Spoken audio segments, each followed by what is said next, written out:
ఫలాలనిచ్చి తినమన్నాడు. వీళ్ళేం చేశారు, అన్నీ తిని పిండి వంటల మూటలు విప్పారు. ఇవి నువ్వు తిను అన్నారు.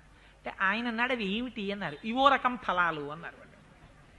ఇంకా జిమ్మని మొట్టమొదట ప్రలోభ పెట్టారు. ఆయన తిని ఫలాలు బాగున్నాయి అన్నాడు. పాపం అది కూడా తెలియదు ఆయనకి. ఎంత గొప్ప మహర్షో చూడండి నిజంగా ఋష్యశృంగుడు. అందుకే ఆదిశంకరాచార్యులు వారు మంచి మండుటెండలో వెళ్ళిపోతుంటే ఒక పెద్ద బండ కింద 2 కప్పలు ఉన్నాయి. ఆ కప్పలు ఎండలో నీళ్లలోకి దూకుదామని చూస్తున్నాయి, కానీ దూకడానికి కూడా ఓపిక లేదు, ఎండలా ఉంది. ఇది చూసి పక్కన పుట్టలోంచి పాము బయటికి వచ్చి పడగ విప్పి కప్పలకి నీడ పట్టింది. ఇదేమిట్రా, త్రాచుపాము ఏమిటి, కప్పలకి నీడ పట్టడం ఏమిటి, రమణ మహర్షి ఆశ్రమంలో నెమళ్ళు పాము కలిసి ఉన్నట్టు అని ఆశ్చర్యపోయి, ఇక్కడ ఎవరో ఒక మహానుభావుడు తపస్సు చేసి ఉంటాడు అని ఒక్కసారి అంతర్ముఖులై చూశారు. ఋష్యశృంగ మహర్షి అక్కడ తపస్సు చేశారు. ఇది ఆయన తపోశక్తి అంటే. అప్పుడు తపస్సు చేస్తే ఇప్పటికీ కూడా శంకరాచార్యులు వారు ప్రయాణం చేసినప్పుడు కప్ప పాము పరస్పర శత్రుత్వం మర్చిపోయాయి.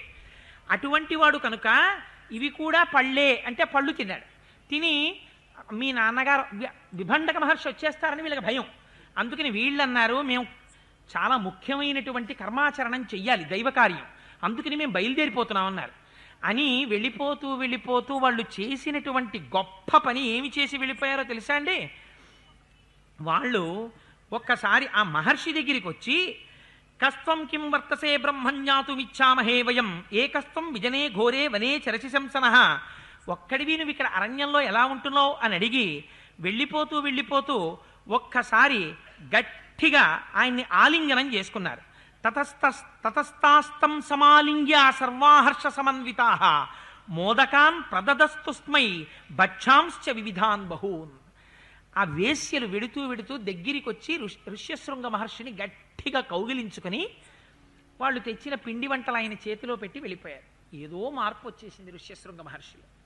వాళ్ళు వెళ్ళిపోయారు. కానీ వాల్మీకి మహర్షి ఎంత అందంగా చెప్పారో తెలుసా అండి.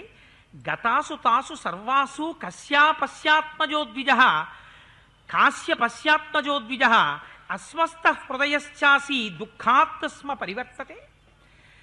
ఏమిటో నా మనస్సు ఇవాళ దుఃఖానికి గురవుతోంది. ఇన్నాళ్ళు నాకు అసలు దుఃఖం అంటే ఏమిటో బెంగ అంటే ఏమిటో తెలియదు.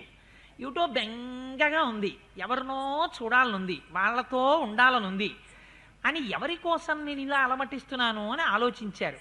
వాళ్ళు గుర్తొచ్చారు వేశ్యలు. ఇంకా పురుషులు అనుకుంటారు